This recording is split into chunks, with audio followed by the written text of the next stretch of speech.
Dan the Dan, जो कि फिलहाल चर्चे में है। लेकिन क्या तुम्हें पता है इस एनिमे सीरीज ने एक ऐसा रिकॉर्ड सेट किया है जिसे ना ही वन पीस तोड़ पाया, ना ही नारुतो, ना ही ड्रैगन बॉल और ना ही अटैक ऑन टाइटन, और शायद आगे आने वाले 1-2 साल में कोई तोड़ भी ना पाए। और ये रिकॉर्ड है फर्स्ट हाईएस्ट रेटिंग एपिसोड का। आज तक किसी भी एनिमे सीरीज के फर्स्ट एपिसोड को 9.2 की रेटिंग नहीं मिली। और थोड़ी और क्लैरिफिकेशन के लिए बता देता हूँ, वन पीस को मिली थी 8.4, ब्लीच को मिली थी 7.6, चेंसो मैन को मिली थी 8.7, नारुतो को मिली थी 7.9 और जुजुत्सु काइसेन को मिली थी 8.1। और डैन द डैन जिसने रिकॉर्ड तोड़ा है उसे मिली है 9.2 आउट ऑफ 10। और ये तो बस एक है, ऐसे ही 8 और बताऊंगा मैं तुम्हें इस वीडियो में, और इनमें से किसी भी फैक्ट में किसी भी तरह का स्पॉइलर नहीं है। पर एक चीज जरूर करना, वीडियो को लाइक और चैनल को सब्सक्राइब अगर तुम्हें वीडियो थोड़ी सी भी अच्छी लगती है तो। और अब शुरू करते हैं main video. Fact number 2, Dan the Dan की जो मांगा है उसके राइटर इसे लिख नहीं रहे थे। उसकी एक अलग स्टोरी है जो मैं फिर कभी बताऊंगा, पर अभी तुम बस इतना जान लो कि वो इसे लिख नहीं रहे थे। पर जब उन्होंने ये लिखी और पब्लिश करी तो इसका पहला चैप्टर इतना ज्यादा पॉपुलर हुआ जितना शायद ही आज तक कोई और एनिमे हुआ हो। नंबर्स में बताऊं तो 48 आवर्स के अंदर इसे 1 मिलियन प्लस व्यूज मिल गए, जो कि बहुत बड़ी बात है एक ऐसी मांगा के लिए जो अभी अभी मार्केट में आई है और उसका नाम किसी ने भी नहीं सुना।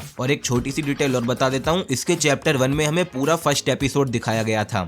नंबर 3, डैन द डैन के पॉपुलर होने के बहुत सारे कारण हैं, जिनमें से एक ये है कि डैन द डैन के राइटर ने बड़े बड़े सीरीज के राइटर्स के अंडर रहकर काम किया है एज अ असिस्टेंट। और अगर उन सीरीज का नाम बताऊं तो पहली है फायर पंच जिसका मेन कैरेक्टर है अग्नि, दूसरी है चेंसो मैन जिसका मेन कैरेक्टर है डेंजी, और तीसरी है हेल्स पैराडाइज। और मुझे तुम्हें बताने की जरूरत नहीं है, ये तीनों ही सीरीज बहुत ज्यादा पॉपुलर हैं। नंबर 4, अगर तुम मेरे शॉर्ट्स चैनल को फॉलो करते हो तो तुम्हें पता होगा मैंने वहाँ बहुत सारी शॉर्ट बनाई है जिसमें मैंने ये बताया है कि चाइना ने क्या क्या चीजें सेंसर्ड कर रखी हैं। उन्हीं में अब एक और सीरीज का नाम जुड़ चुका है जो कि है डैन द डैन। चाइना ने इसे भी नहीं छोड़ा और इस कलाकार की कलाकारी को इतना बुरा बना दिया कि इसे देखने का भी मन नहीं करता। और ऐसा सिर्फ एक बार नहीं बल्कि कई बार हुआ है। और तुम्हारे इस पे क्या थॉट्स हैं कमेंट में जरूर बताना। नंबर 5, तुम लोगों ने इंटरनेट पर बहुत सारी रील्स या फिर शॉर्ट्स देखी होंगी जिसमें डैन द डैन की मीनिंग बताई गई है। इसमें सिंपली ये कहा गया है कि डैन द डैन में जो डैन है इसका मतलब होता है स्टोरी, और जैपनीज में कुछ टर्म है जिनके लास्ट में डैन यूज किया जाता है एज अ सरफिक्स। और ये वर्ड है काइडेन जिसका मतलब होता है घोस्ट स्टोरी,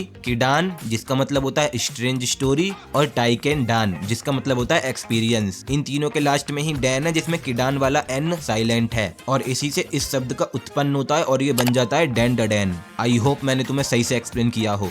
नंबर 6, हम सबको पता है डैन द डैन सीरीज में हमें बहुत सारी रेफरेंस मिली हैं जिसमें ज्यादातर है अल्ट्रामैन की, क्योंकि राइटर अल्ट्रामैन के फैन हैं। एग्जाम्पल के तौर पर तुम ये वाला एलियन देख सकते हो जो कि हमें अल्ट्रामैन में एक अलग ही एलियन रेस से दिखाया गया था जिसका नाम है दादा। और सिंपली बोलूं तो जिन्होंने अल्ट्रामैन सीरीज देखी है उन्हें पता है डैन द डैन का ओपनिंग सॉन्ग अल्ट्रामैन सीरीज के लिए एक लव लेटर है। और तो और डैन द डैन में एक आर्क भी आती है जो कि है जाइंट आर्क, और अल्ट्रामैन भी एक जाइंट ही है। और ऐसे ही 3-4 और हैं जो तुम्हें बाकी के क्रिएटर ने बता दिए होंगे, और वो इतने इंटरेस्टिंग भी नहीं है तो उन्हें स्किप करते हैं। लेकिन अब नंबर 7 पे जो रेफरेंस है वो बहुत ज्यादा इंटरेस्टिंग है। जैसे कि तुमने टॉम क्रूज का ये वाला सीन तो देखा ही होगा, और अब डैन द डैन में ये वाला सीन देखो।